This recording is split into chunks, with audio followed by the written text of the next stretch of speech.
Please don't take this the wrong way, but it's funny. Like your music, especially the first, the first songs that you were doing. Anthony McDonald, Tipperwoody.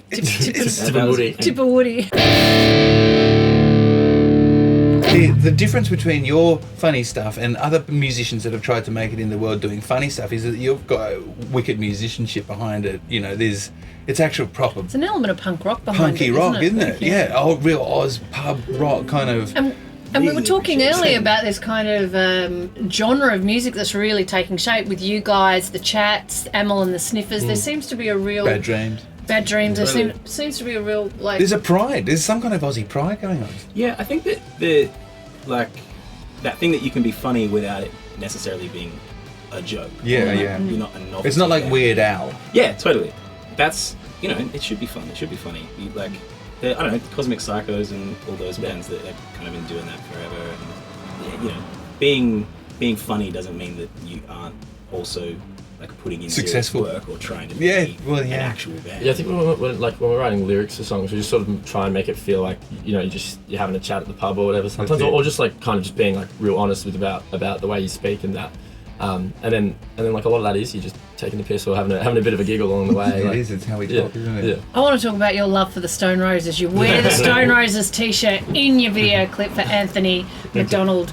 Tipperwoody. Thank you. And you've done countless television appearances in your Stone Roses t-shirt. Is it because it's the only one you've got, or you absolutely love the Stone Roses? I got a very funny text. I wore it in the video, and then the video sort of blew up a bit, and everyone saw it. And then we went on telly, and I just hadn't thought about it because we filmed that video clip like a year ago, or 8 months ago or something, and I was wearing the shirt, and I just hadn't really watched the whole video the whole time because I know the song back to front. I don't need to watch the video anymore. Yeah. And then we went on telly, and I wore that same t-shirt, and I got a text from my best mate being like, "You can't wear the same shirt anymore." You idiots. And I was like, "Oh no!" You only own one t-shirt. Let's talk about the Stone Roses because I love that first record. That changed my life. I don't really have a huge. I'm not like that record. I'm more of a that record fan than I am huge. I'm of that record as well. I mean, imagine being 89, being a little kid in 89, wherever you are in the world. I was born 6 years later, but and then just chucking the thing on the first song that you hear, just slowly, what is this band? Slowly builds up, and it's I Want to Be Adored. That's unbelievable. Yeah, I remember sort of discovering that record as a teenager, and I Want to Be Adored, and I Am the Resurrection, Fool's Gold. That kind of jammed out, dancey, spacey music was sort of a revelation to me. Yeah. There's definitely half our stuff is that sort of upbeat, punky stuff that's sort of within some of those singles, but there are definitely moments where we've tried to basically rip that off. There's one, I play the tambourine a bit in the band, pretty much. Like Bez from the Happy Mondays. Yeah, or a bit like watching Ian Brown, doing, there's a bit of that sort of thing, and there's one bit in the in the set or in the album where it sort of has a bit of a breakdown where I get to have the timbre, and every time at rehearsal I always just start yelling, "I am the Stone Roses, I'm all of them." You have that great little moment. And I always do that stomp on the spot thing. Oh yeah. Yeah, it's good fun. Yeah. Last time I was in London, I actually ran into Ian Brown at Portobello Markets, and I did the whole. Well, it was a very proud moment. It was a very proud moment for me. Don't unbalance the I had to, get. It was kind of like a case of getting some random shopper going by, going, "Can you take a photo?" She's got no idea who Ian Brown is, and doing the whole thing. But seen them. I saw them in their maiden tour of Australia as well. Wow. Yeah, I never saw him. One of my best mates went and saw him at Future Music or something. I went just for them and then left. Spent whatever the $400 to go to the Future just to see him go. But I haven't had a chance to see him. What's better, football or music? Well, both. That's the idea of the record. Yeah, it turns out with the more that the record's kind of taken off and we've spoken to people, the more it's turns out you can have your cake and eat it. Why can't we have both? Yeah. We're and there's a massive crossover in those cultures, which kind of I guess we knew but hadn't really been really conscious of until it sort of became really obvious the way people were talking to us about what we're doing now. And we're at the Reckland Community Car and events like that where music and rock and roll and playing with the Pub Footy League, there's so many other musicians there, and it's those two scenes and those two cultures cross over a really, really tightly. They all meet at the pub, don't they? But it's really interesting because it's such a Melbourne thing because, my husband's from Sydney. Who's that? Is that him? Is it him? Oh, that'd be crazy. That's the husband. No way. Jesus. Oh, he heard you talking about it.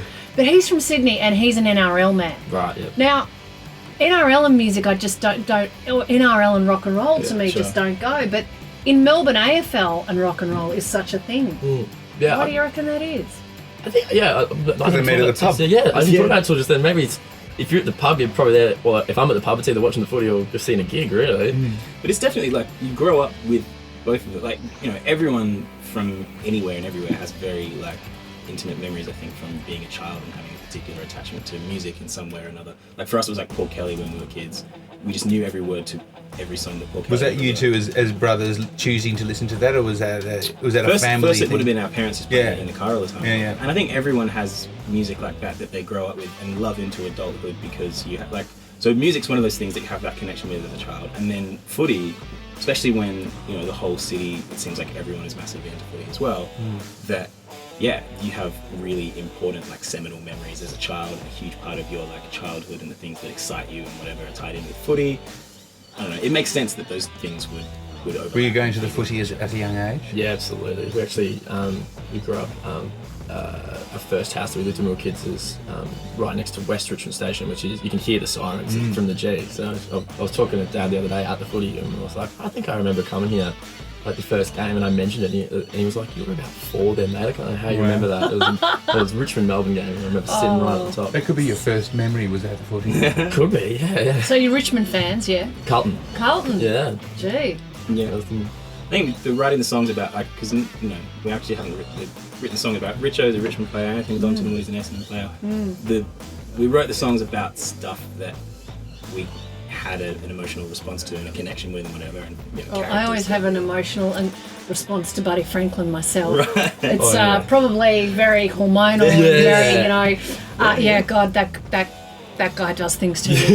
That was part of why I reckon we couldn't write a song about Carlton play. Like if we were trying to write a Paddy Cripps song, I reckon I'd just be drooling like half the time I was singing. Like, I couldn't write a Paddy Cripps song. I wonder what he smells like. Yeah. What does Dad reckon about the band? Is he still your biggest fan? Does he come to all the shows? Yeah, he comes to the shows. Mum comes to all the shows. Are they embarrassing? Can they be embarrassing parents? Because there's some that can be embarrassing. Oh, that was pretty funny. We had it at our single launch for Anthony Johnson Woody, and our mum had pushed to the front. I could see mum literally like at the very, very front, just to the side of stage, just filming the whole thing. And I was just like, put the phone down, just enjoy it, mate. Enjoy the moment.